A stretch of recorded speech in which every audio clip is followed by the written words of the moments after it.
In sacred texts and ancient scriptures left by our ancestors, we find an incredible link between stories of creation, a great flood, the war of the gods, the Messiah dying for the sins of man, end-time prophecies, and similar characters. These correlations show up in myths from cultures that supposedly had no contact with one another due to distance in geography and time. The common thread we find that connects all of mythology has its roots in the stars. One of the most revealing accounts is the battle of the gods in heaven and the ensuing flood. In the Bible, Lucifer rivaled the Lord and was defeated and cast down to earth. In the creation myth of the Enuma Elish, we find a similar story of Tiamat being defeated by Marduk and cast down to the abyss of Apsu. In chaos, Tiamat, the mother of them both, Apsu and Tiamat's waters were mingled together, meaning that the chaotic waters of Tiamat were somehow mixed with the sweet waters of Apsu. Apsu was the Sumero-Akkadian god of the abyss beneath the earth. Tiamat, also known as Lucifer, was known as a serpent or dragon and was defeated by Marduk.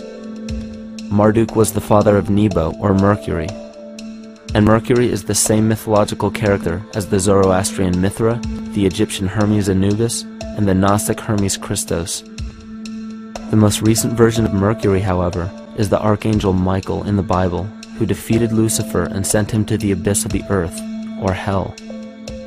This story is steeped in astrological significance in the Bible and in many other ancient scriptures. This leads to an event in history that is recorded by many researchers regarding the cosmic upheaval and historic deluge. William Commonus Beaumont states, "The flood immortalizes the collision of a fallen planet, later termed Satan, actually a cometary body with our Earth." Consider what this reveals. He postulates that a planet, later termed Satan, fell to the earth, creating the flood we see recorded in the Bible and other myths. Lucifer, or Tiamat, was a planet known to ancient cultures as the Glistening One, the dragon of chaotic salt waters. The light from the sun illuminated this planet's water, which gave it a glow that rivaled the sun's own light, which is where we hear about Lucifer rivaling the Lord. The Lord in this case being the sun, which sustains and gives warmth to the earth. The planet Tiamat, or Lucifer, was destroyed by a cataclysmic event that hurled the watery planet to the abyss of the earth. In the book of Enoch, it reveals, "And behold, a star fell from heaven, and when it fell to earth, I saw how the earth was swallowed up in a great abyss."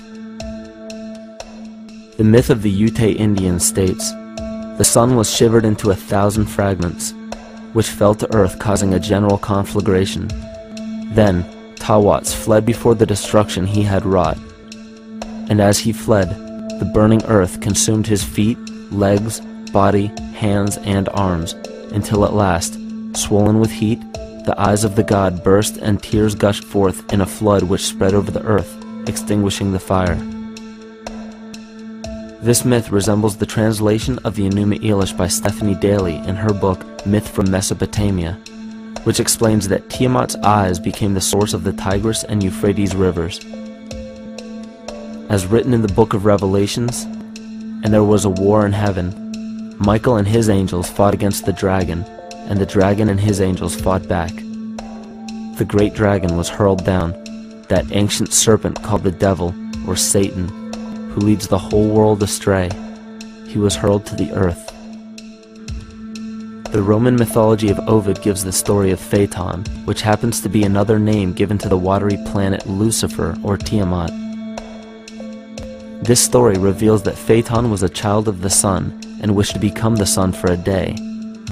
Phaeton attempted this feat, and eventually Jove, who is also known as Marduk, destroyed Phaeton, sending him crashing to the earth in flames and put out by a tremendous flood of water from a river unseen before. The common theme we notice here is that of a saltwater planet, the great dragon, Lucifer, Tiamat, or Phaeton, was defeated and fell to the earth, and now dwells in the abyss known as hell, giving us the outline of the story of Lucifer rising up against the Lord, and being defeated and banished to rule the underworld.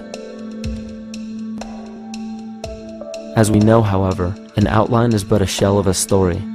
The inner meaning, the spirit of the myth, comes with a deeper understanding of the essence of each planet, not just the physical planet, but the conscious core, because we know now that the proportions and velocity of a planet gives them their own characteristic frequencies, which govern biological and behavioral patterns. These planets reflect the archetypal psychology of man.